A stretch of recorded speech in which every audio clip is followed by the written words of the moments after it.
All right, I have to admit I'm an entrepreneur, so normally I can just talk about an heroic venture of four young guys starting here at RSM, conquering the world of finance.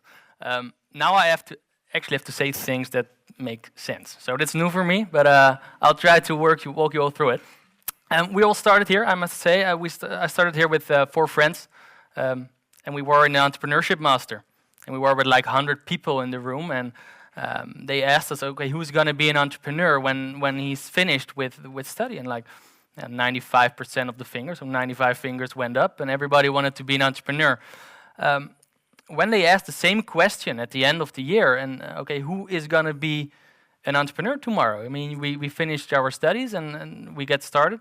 Maybe 2 fingers went up, and it was for a web shop. Nothing wrong with a web shop, but it's not as innovative as we would have hoped. And once we dug into, okay, why do people start working for Rabobank or Unilever instead of being an entrepreneur, we figured that the number one reason from our friends was the lack of money, basically. And we learned while we dug into it deeper and deeper, and we tried to come up with why people don't want to become an entrepreneur. In essence, the main reason people don't want to become an entrepreneur or not becoming entrepreneurs is money. We also learned that the number one reason why companies fail is, again, money. And we learned more and more things about how entrepreneurship works and how it interacts with economic growth, and we learned that small firm birth rates, so the more companies starting in a country, actually leads to more economic growth. But money is holding a lot of people back to become an entrepreneur. What we also learned is that small firms are proven to be better at innovation and valorization. So they are better at creating new things, and they are better at transferring knowledge from the academic world into the economic world. Again, held back by money. We also see that in the more and more globalized world and the competitive market, it's really important for entrepreneurs to be able to act quickly when they see an opportunity. They cannot wait for years or months to come for money to get started. They need fast access to sufficient risk capital in order to capture a certain gap or market need. Once we started looking, okay, who are now financing entrepreneurship? Maybe you all know informal investors, or we talk about VC. Some people I hear talk, they just got a business plan and they talk about going to private equity. But what we learned is that they are by far not sufficient. It's not that they don't have the money, it's about the riskiness of opportunities in the startup phase. When we look at how does entrepreneurial finance work, is what you see is people go to friends and family, for instance, to get their first round of finance. But what we see is that it's really hard to get more than 30,000 euros from your friends and family. I mean, maybe you have a very rich uncle, but it's pretty difficult to get more than the 30K. And what we see is that informal investors, they are moving more and more away from the risky business. So they're looking for companies that are much more matured. If you don't have turnover, it's really hard to get finance from an angel investor. So what you see is the informal investors are moving more and more to the right. This is basically a risk line. The more you go to the left, the riskier the opportunity is. So in the very risky phase, you see that people really need to love you to back you up, basically. So those are your friends and family. But the angel investors, they don't care about you, they care about money, and they want to make money, of course. So they move more and more away. And what we see, there's a gap in the middle. And that gap is not being filled at this moment by anyone. And this gap is proven to be between the range of 50,000 to 350,000 euros. What we also know is that this gap, the need is around 1 billion a year. Again, in the range of 50,000 euro to 350,000. But what we know is that the current suppliers we see in this picture, so the informal investors, VCs, and friends and family, they supply around 75 million. So there's a huge gap to fill. And this 1 billion demand will increase threefold, fourfold in the upcoming years due to banking regulations. Another thing is, when we look at bank financing, right? When we think about entrepreneurship, financing companies, we think about the banks. But when we look at what is entrepreneurship, I mean, maybe you've heard about Schumpeter, one of the entrepreneurial academics, basically. He says an entrepreneur is a person who is willing and able to convert a new idea or invention into a successful innovation. And I was stunned by a report I read like just a few weeks ago.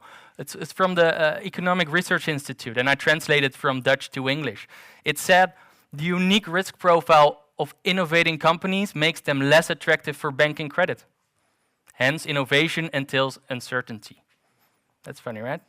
Companies we expect to fund entrepreneurship and to help companies grow actually do not fund entrepreneurship by their core essence, the innovation. So that's a big no-no. The banks will not finance young entrepreneurship, especially not young, innovative entrepreneurship. And we can see that here as well. We see a huge decline in entrepreneurial finance from banks, especially the red line is the 250K loans or below 250K. So there's a huge decline in that field. So if we look at current investments, who would consider himself an investor at this moment in the room? No one, right? So we're a room full of people, all business-minded. Most of you are business-minded. No one is an investor. I think this is mostly because this is the main reason why it's so hard to become an investor. The tickets are relatively large. If you want to become an investor and you don't have like 15 or 20K at least to spare or to invest, you don't get a seat at the table. Also, you need to come across good deals, right? I mean, it's really difficult to find an investment opportunity. So it's really inefficient at this moment because you probably wouldn't even know where to look or to start looking to get an investment or to invest in a company. The process is really an inefficient administrative process. Everybody's busy. You don't want to go to a notary. You don't want to sign thousands of contracts. You just want it to, if you want to invest, you want it to be quick and easy, right? And the reason why investors invest, that's probably would be the same for all of us, is because we like value creation. We like to invest. We like money to work for us. And it's fun. It's fun to be involved in entrepreneurship and new businesses. So that's what we learned. These are all lessons, right? We learned when we started digging into this process of investments. Also good to know that the Dutch at this moment hold over 330 billion euros of savings. It's just waiting there at the banks. We also know that stock market investors hold over 100 billion euros of capital on the stock market in direct shares or bonds. And they're losing money. For the last 10 years, they have lost money on their investments. What we also see, just some other general trends in the market, general market trends, is that we see a lot of disintermediation of many markets via the internet. I mean, when's the last time you ever bought a ticket at a traveling agency? You just go online. When you get an insurance on something, you do it online. So many industries have been disintermediated. The financial world is still pretty traditional by going to your bank, etc. The economic crisis is making funding less available for entrepreneurs. It's just an ongoing trend, nothing to do with anything else. It's just things we have seen. Heroification of entrepreneurship. When I was young, people want to become a fireman or a pilot or a soccer player. Now we see more and more kids wanting to be Steve Jobs, in his better days, of course, and Mark Zuckerberg. We see a rise of social media in the last few years. I mean, of course, you've all been on Facebook way longer than the average person. What we see is that since the last 5 years, actually the main population became connected via social media on LinkedIn and Facebook. And we see a social need for decentralization and do-it-yourself. It was really hard to coordinate do-it-yourself projects or whatever before. But I mean, we have the internet now. We have this social layer via Facebook and LinkedIn. So it's much easier to work together and create stuff. So if we have a wrap-up, we know that startups are very important for economic growth.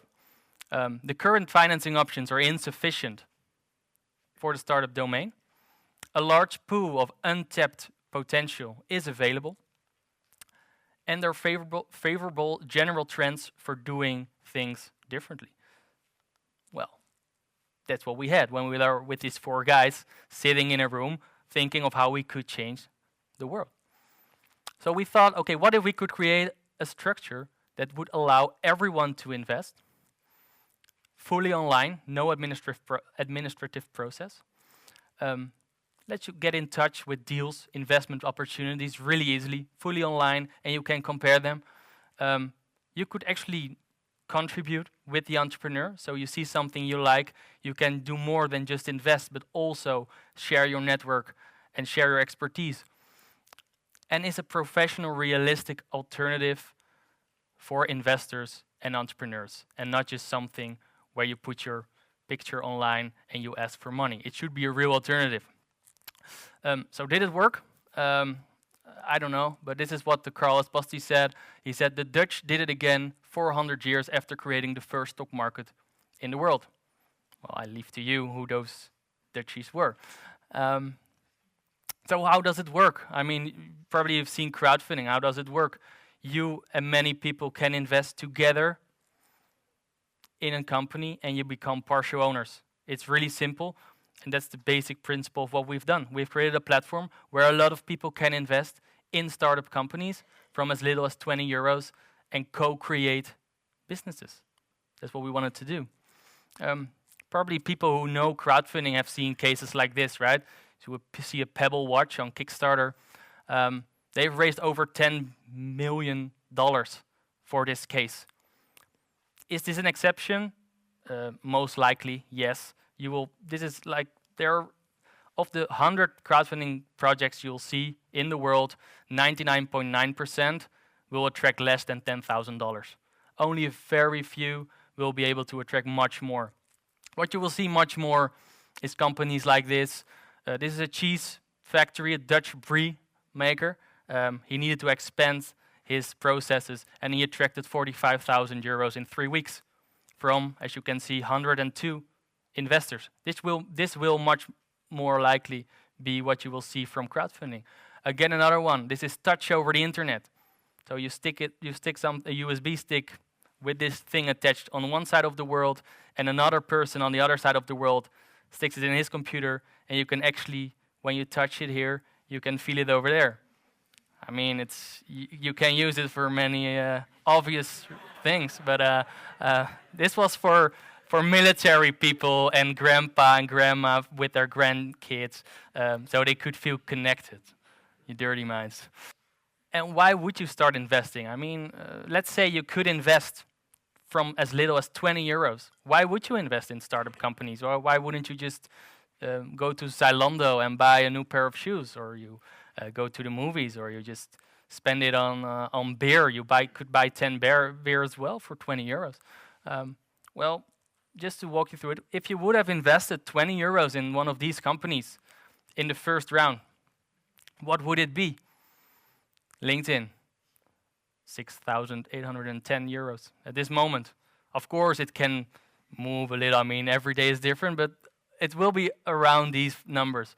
Microsoft, 20 euros then, will be almost $3,000 or euros in this case now. Twitter, 7,200. And Facebook.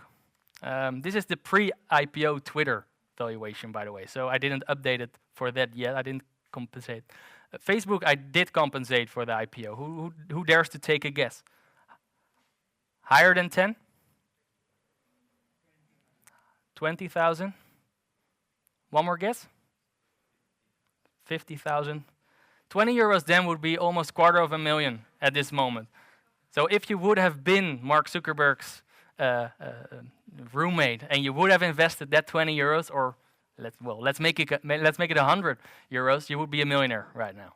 So that's good to know. And I mean, realize that those companies you see here are now exceptional companies. I understand that they're not your common company, but these companies once were also just an ID, right? So what we see is that thousands of people, newly created investors, just like you, who've never considered to be an investor, are now investing small amounts, worldwide, fully online, in over thousands of new startups. Just in the Netherlands, it has already created the situation that we have over the past year. an increase of 5 to 10% of total available venture capital for startups has been realized, and we just got started, right? So what do we think? Crowdfunding has only just begun, and there's to be the potential to be a great engine for innovation, job creation, and economic growth. Thank you for your time.